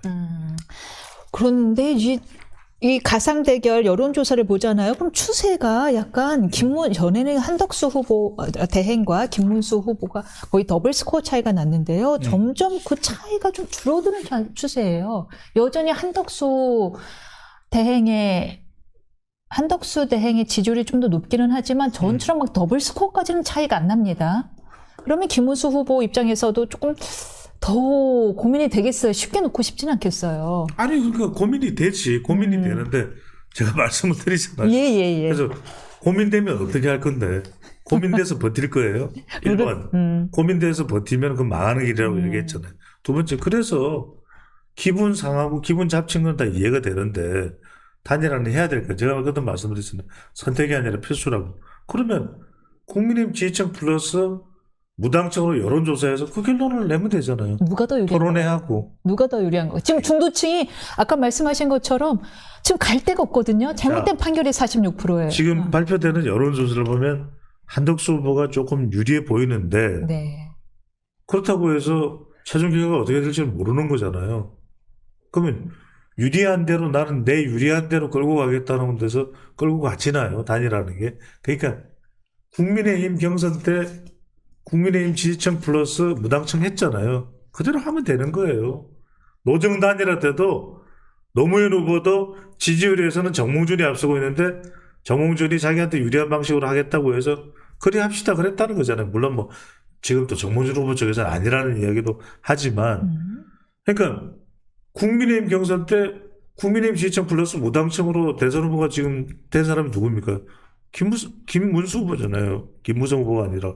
그러면 그걸로 해서 토론회 해가지고 자기 보일 수 있는 거 다 보이고 국민의힘 지지층과 무당층 보수층이라고 볼 수 있는 거잖아요. 판단을 선택을 받으면 되잖아요. 네, 그럼 뭐가 한이 맺힐 게 뭐가 있어요? 이 여론조사에 보통 며칠 걸리잖아요. 이틀만 하면 돼요. 이틀만 하면 된다? 네. 그러면 9일, 10일 내일 토론회하고 10시에 9일 내일 토론회하고 10시에 토론회하고 네. 9일, 10일 여론조사하고 네. 11일 날 오전 9시에 국회 원내대표실로 조사 결과 가져오라 그러고 그럼 10일 날 이게 왜냐면 온라인 전당대회를 해야 될 수도 있어요. 한덕수가 되면 그러면 최종 후보자 결과를 1월 11일 오전 10시에 발표하고 김문수 후보가 최종 후보면은 단일 후보면은 그대로 가면 되는 거고 한덕수는 승낙 수락 아니 승복 연설을 하고 도와준다고 하면 되는 거고 한덕수가 되면은 자기 이제 수락 연설하고 국민의힘 입당해야 될 거 아니에요. 오후에 성관이 후보자 등록하면 되고. 와, 시간 빠듯하네요. 빠듯하죠. 지금 지금 국민의힘 지도부 입장에선 잠이 안 오겠어요. 시간이 너무 촉박해서. 잠을 자나 봐요. 막 9일, 10일 여론조사를 한다고 말씀하셨는데 하루 만에도 만약에 여론조사 기관을 여러 곳에 의뢰해갖고는 하면은 쪼개서 하면은 하루 만에도 할 수 있지 않을까요? 정급하면? 이게 네. 국민의힘 플러스 무당체라서 그래요. 그래서 하루 만에 할 수도 있는데 하루 만에 안 되면 어떻게 해요? 이것도 후보자 마감 시간은 정해져 있는데 여론조사는 여유 있게 해야죠. 여유 있게 한 이틀. 그리고 네. 내일 토론회 하면 되잖아요. 5월 8일 어버이날. 어버이날 10시에 TV조선이든 채널A든 뭐 어디든 간에. 오늘 6시 만나면 모두에게 이 주목이 글로 가 있겠네요. 그럼요. 오늘 그거 안 되면은 내일부터는 뭐 보수 꼬라지도 보기 싫다 그러겠죠. 뭐. 그거 안 되면 사람들이. 무슨 말씀인지 알겠습니다. 약간 네. 제 마음과도 지금의 제 마음과도 비슷하네요. 한덕수 예비후보가 이낙연 전 총리를 만나서 개헌 필요성의 뜻을 모았는데요. 두 분이 둘 다 호남 출신의 총리라는 공통점을 갖고 있습니다. 두 사람의 연대, 호남 민심에 좀 영향을 미칠까요? 미치죠. 제가 말씀드렸잖아요. 이번 대선은 누룽지 선거예요. 그러니까 조금이라도 더 긁어 모으려고 이재명 후보도 중도 보수 표방하잖아요. 엔비디아 이야기하고 국방 AI 이야기하고 보수도 마찬가지예요. 계속 이게 니트 입고 다니시고. 빅 플랫폼이라는 이야기가 한 표라도 더 끌어들여야 되는 거예요. 이낙연 전 총리도 손을 잡고 또 누구도 손을 잡고 그러니까 여기서 중요한 거 제가 얘기 드릴게요. 뭐냐면 호남이 중요한 게 아니라 호남 바깥의 호남이 중요해요. 그러니까 호남 바깥에 훨씬 더 많아요. 그러니까 인천, 경기 여기서 보수가 어떻게 싸우려면은 호남의 호남표를 끌어들여야 호남 바깥의 호남이 들어온단 말이에요. 그래서 중요한 거예요. 그래서 이낙연 전 총리를 달기에서 만나서 식사도 했나 보죠. 그 식사 맛있잖아요. 그래서 아침이 더 나은데 하여튼 간에 그래서 거기서 먹고 지금 바깥에 덕수궁 돌담길 바로 옆에서 바로 옆에 영국 대사관이 있어요. 그러니까 인터뷰가 괜찮아. 차가 좀 왔다 갔다. 근데 이제 거기서 이야기했잖아요. 이낙연 전 총리가 넛을 합해야 된다고 봅니다. 이랬잖아요. 볼륨을 올리면 되지. 네, 아이. 우리가 키워야지 목소리를 크게 하기가 쉽지가 않아요. 그래서 이제 그렇게 해서 한 표씩 모으는 거예요. 그리고 마지막에 준석이까지, 이준석까지, 준스톤까지. 그러니까 생각해보십시오. 지금도 나는 단일화 생각 없다는 그 사람을 끌어들이려면 얼마나 공을 들여야 되겠어요. 이 짧은 시간 동안에. 그러니까 선거는 예술인 거예요. 이 시간 내에 할 수 있으면 그렇잖아요. 그러니까 그게 가능하면 드라마가 만들어지는 것이고 그게 가능하지 않으면 안 봐도 비디오, 안 들어도 오디오 그게 되는 거죠. 출마 선언은 어떻게 보셨어요? 대선 출마 선언. 출마 선언이 딱 그걸 본인이 가질 수 있는 장점을 이야기하는 거예요. 세 가지. 경제. 그게 프레임 전환이에요. 그러니까 들여다보면 뭐냐면 탄핵 이야기 안 하잖아요. 그 이야기는 그래도 내가 프레임 전환할 수 있다. 첫 번째, 통상경제 관세. 두 번째 이야기하는 게 뭐냐면은 임기 단축 기한이잖아요. 그러니까 이렇게 보시면 돼요. 한덕수가 당선이 되면 3년 대통령이에요. 이재명 후보가 당선되면 5년 대통령. 그러니까 자기는 3년하고 제대로 개헌까지 해서 틀을 세우고 나머지는 당신들이 정말 대한민국을 위해서 대통령 임기와 그 다음에 국회의원 임기까지 이렇게 일치하게 만들어줬으니까 나는 그 역할까지다. 근데 왠지 잘 어울려요. 관리형 대통령. 예. 자, 세 번째가 뭐냐면 이게 중요한 거예요. 소통을 이야기했는데 저는 이게 중요한 게 우리나라는요, 이념적 소통하면 이제 망하는 겁니다. 경제적 소통을 해야 돼요. 자, 우리가 민주노총 그렇고 한국노총도 한노총도 그렇고 제일 원하는 건 왜 경영자 오너만 배불리 잘 먹고 잘 사냐 이거잖아요. 그 외에 지금 우리 노조가입 안 한 근로자가 훨씬 많아요. 맞습니다. 그들의 어려움. 그러니까 정말 가진 사람, 배 부른 사람, 난 배부르잖아요. 하여튼 배 부른 사람만 살피는 게 아니라 배고픈 사람, 힘든 사람은 그 경제적 소통이에요. 그래서 정말 내가 무슨 대주택은 아니더라도 대저택은 아니더라도 내가 그래도 애들 키우고 좀 여행도 좀 하고 말 그대로 선진국의 중산층 정도. 그 정도는 만들어달라. 그것이 될 수 있는 소통을 해야 돼요. 경제적인 상, 중하를 넘나들면서 소통할 수 있는. 그걸 한덕수가 할 수 있느냐, 덕수다 덕수 할 수 있느냐. 그게 가능하면 이제 외연이 확대되는 거고, 그게 아니면 아닌 거고. 그래서 그걸 김문수가 잘할 수 있는지 한덕수가 잘할 수 있는지 둘 다 이름에 덕자가 들어가잖아요. 안 들어가네. 숫자가 들어가잖아요. 그러면 그걸 가지고서 토론을 통해서 평가를 받으면 되죠. 뭐 탄핵이 어떻게 있는 거 물을 볼 필요도 없어요, 이제는. 그 경제와 미래 주제를 가지고서 두 사람을 더워서 어느 사람이 더 경쟁력이 있는 사람이냐. 취지정들이 판단하면 되죠. 미래를 누가 더 잘 제시해주고 그렇죠. 우리를 누가 더 잘 살게 해줄 것이냐 예 문제인데요. 그러고 보니까 마침 비슷한 정책을 내세웠던 사람이 바로 이제 한동훈 후보였단 말이에요. 중산층을 위한 사회를 예. 만들겠다라는 이야기를 했는데 한동훈 후보는 지금 약간 반응을 어떻게 봐야 되나요? 향후 행보를? 한동훈이 왜 더 하지 맙시다. 왜냐하면 지금 일단 대선판은 이제 한동훈 후보는 일단 경선 패배를 인정하고 물러났잖아요. 근데 왜 한동훈 후보 지지층들이 많이 들어오나요? 우리 네 방송에? 많이 들어와요. 그럼 해야 돼. 합시다. 향후 행보를 그래서 어떻게 해야 여하튼 되나요?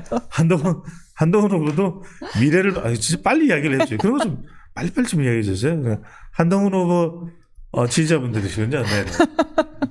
한동훈 후보도 최선을 다했죠. 또 자산이죠. 네. 그런 만큼 한동훈 후보는 분명하게 이야기를 했잖아요. 딴 거 없어요. 1번 한동훈 후보는 명쾌하게 승복했다. 이게 중요한 거예요. 두 번째, 그리고 본인의 역할을 다했다. 왜냐하면은 탄핵 찬성에 대한 본인의 의사 그리고 거의 40% 가까이 지지층들을 모아낸 거잖아요. 그럼 잘한 거예요. 40% 이상 모아냈잖아요. 그럼 잘한 거예요. 그 다음에 세 번째는 뭐냐면 한동훈 후보는 어떤 역할을 할 수 있냐. 미래를 위해서 끝난 게 아니잖아요. 이제 시작이에요. 그럼 미래를 위해서 본인이 이 대선에 충분히 역할을 다하겠다.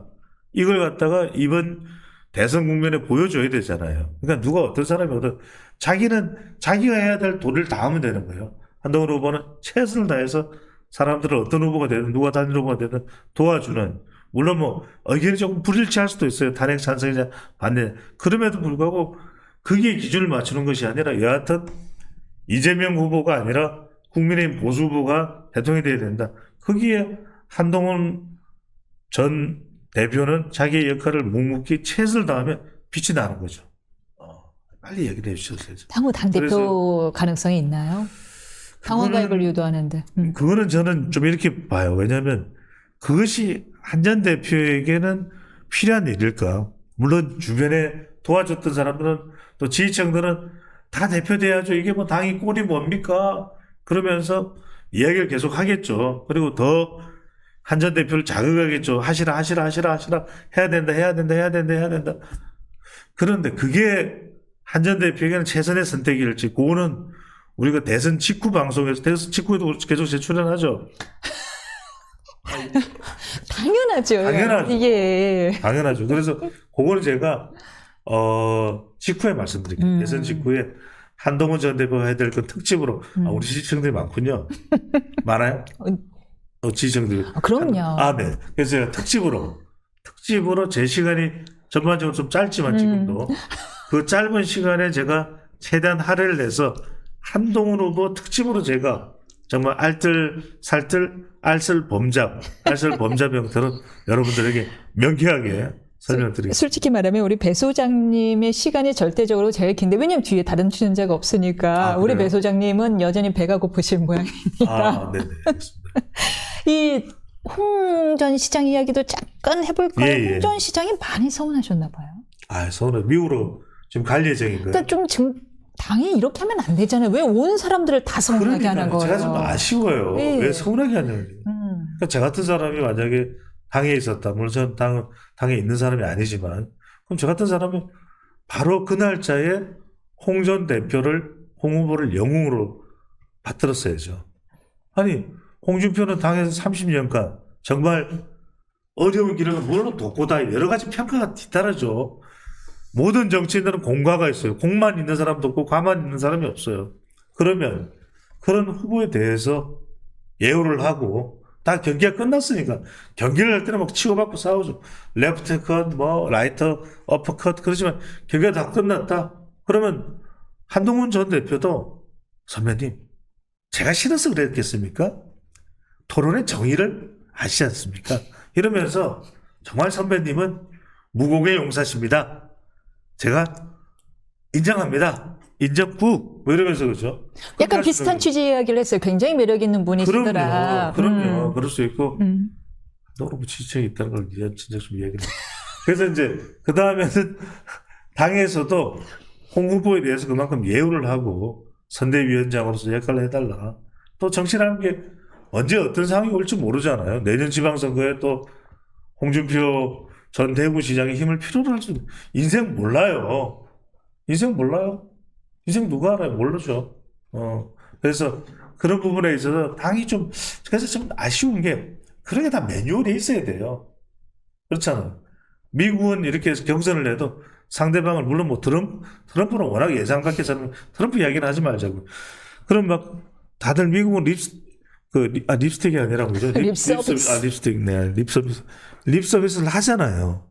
우리 당을 이렇게 만들어주시고, 지난 30년간 보수의 핵으로 역할을 해오신 홍준표 후보에게 기립박수를 보내겠습니다. 뭐 이러면서 사람도 띄워주고, 위로도 하고, 또 맛있는 것도 좀 이렇게 챙겨드리고, 그러면 화가 났다가도 또 마음을 달래시잖아요.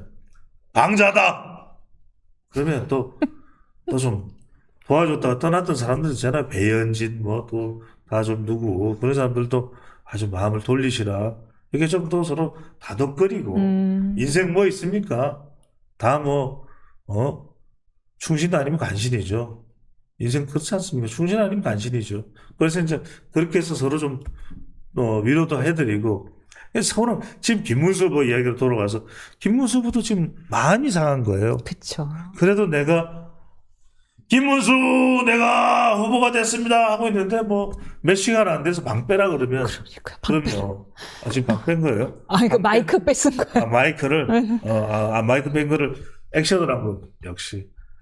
자, 그래서 그런 사람들의 마음을 위로해 주면서 오히려 우리는 김문수 후보의 단일화 승리를 위해서 최선을 다하겠 그렇게 하고 시간이 없으니까 좀 서둘러야 됩니다. 뭐 이렇게 했어야지. 이게 너무 그러니까 방도 안 만들어줬대잖아요. 그러니까. 예. 방도 마련이 안 되고, 뭐, 조직도 마련이 안 되고. 독방만 만들었겠죠. 정말로 좀 과했다라는 생각을 하게 되는데, 이에 반해서 민주당은 정말 일사불란하게 한몸 한뜻으로 움직입니다. 워낙에 지지율이 높아서 그런지요. 사법부를 향해서도 우리 이런 삼권분리 필요 없다. 탄핵하겠다. 그렇죠. 약간 무리수까지도 한몸 한뜻으로 다 같이 움직여요. 제가 지난 30년 이상을 한국 정치를 분석해 왔지만 87년 대선부터 제가 분석을 했거든요. 40년인가요? 왜 이렇게 오래됐죠? 하여튼 그래서 분석을 해보면 이렇게까지 민주당이 결집을 한 적이 없어요. 원래 진보는 분열로 망한다 제가 이런 얘기 있었네요. 기억하기로는 87년 대선이에요. 87년에 제가 다 대선 현장에도 갔거든요. 그러면 보람의 공원도 그렇고 창원에서 Y에서가 내려왔는데 확실히 종식 시키겠습니다. 그랬단 말이에요. 그때 강삼재 전 의원이 사회를 봤어요. 그 현장에. 그래서 그런 장면을 보면서 제 기억나는 게 지금 민주당이 초결집이에요. 지나칠 정도로. 지나칠 정도로. 그렇죠. 우리가 생각하는 어떤 평균적인 수준이죠. 그러니까 이게 경선 자체도 한 사람을 위한 경선으로 됐잖아요. 90%. 추대였죠, 그러면은- 사실상. 그러니까. 그래서 뭐 5대 명, 9대 명 이야기가 나오는 건데. 근데 지금으로서는 왜냐면, 그래서 모든 에너지, 마치 국민의힘이 단일화를 이번에 안 하면, 보수가 단일화를 안 하면 망한다 말씀드렸잖아요. 이번에 민주당은 대선 지서 이재명 후보 꼬꾸라지면 민주당 망하는 거예요. 왜냐면 올 배팅을 했거든. 올인이네. 그러니까. 그래서 레이 달리오 책이 어디가 있던데? 여기도 이 방에도 이 레이 달리오가 Four Seasons 있어요. 그러니까 이 사람이 그 책을 가져가요. 이 사람이 레이 달리오가 굉장히 유명한 사람이에요. 레이 달리오 여러분들 주식 기법 이런 거 그래서 배추도 여사가 무식한 것 같아서 똑똑하다는 게 이런 책을 다 보고 제가 미국 유학도 하고 일본 유학도 하고 중국 유학도 한 사람이에요. 근데 이게 뭐냐면 레이 달리오가 이야기하는 것은 정상적이면은 Four Season 포트폴리오예요. 사계절 투자 전략이에요. 그러니까 우리가 몰빵하면 안 돼. 몰빵하면 안 된다는 이야기를 하는 사람이 레이 달리오예요. 근데 우린 몰빵하잖아. 그러니까 지금 김문수 후보도 그래 내 버티기 위해서 나는 그냥 내 인생 이대로 몰빵하려고 그러면 망하는 거예요. 자, 민주당도 지금 그래서 지금 몰빵을 했잖아요. 이미 했죠. 민주당은. 근데 여기서 이재명 후보 꼬꾸라진다? 큰일 나. 그럼 민주당 망하는 거예요. 어떻게 민주당 보면 절박의 망하는 표상이네요. 이 결집은. 민주당 망하니까 우리가 그렇잖아요. 이미 올인을 다 했어. 그러면 불구덩이에 던질 건 또 다 던지는 거예요. 그러면 우리가 정상적으로 보면 대법원장을 탄핵한다는 건 말이 안 되잖아요. 그리고 법조인이잖아. 근데 지금 형사소송법 개정에서 현직 대통령은 형사재판도 중지하겠다는 거. 그러니까 이재명 후보가 당선되면 84조 먹고 그것도 찬다는 이야기 아니에요. 그리고 대법원도 숫자 더 늘려가지고 헌법재판소도 다 그냥 이 모든 걸 손아귀에 집어넣겠다는 이야기예요. 법 위에 이재명 대표 있다는 거죠. 그러니까 이제 무슨 이야기냐면 위인설법을 한다는 건데 이게 뭐냐면 바로 몰빵 중에 몰빵이에요. 뭐 감자빵은 맛있다 말은데. 근데 이제 몰빵 중에 왜 웃어요? 먹었어요? 맛있고. 좀 이따 근데 드세요. 이제 이렇게 해버리면 이게 망하는 거거든요. 그러니까 이제 절대 망하면 안 돼. 던질 거 다 던져 이렇게 되는 거예요. 근데 참 저는 이런 지경에 와 있는 한국 정치가 안타까워요. 그거예요. 자, 문제는 뭐냐? 정치가 이렇게 가잖아요. 우리는 반 쪼개져 있는 나라잖아요. 이건 나라 망해요. 그거예요. 뭐 당이 망하는 게 걱정인 게 아니라 국민의 한 사람으로서 이 대한민국의 체제가 무너지는 거에 대한 걱정입니다. 그게 알겠습니다. 오늘 이야기가 진짜 조금 희망찬 이야기가 별로 없어서 듣는 분들도 가슴이 아팠을 텐데요. 제가 희망이 있으니까. 감사합니다. 배 소장님 덕에 저희도 오늘도 웃었습니다. 그럼 저희는 다음 주에 다시 찾아뵙겠습니다. 감사합니다. 고맙습니다.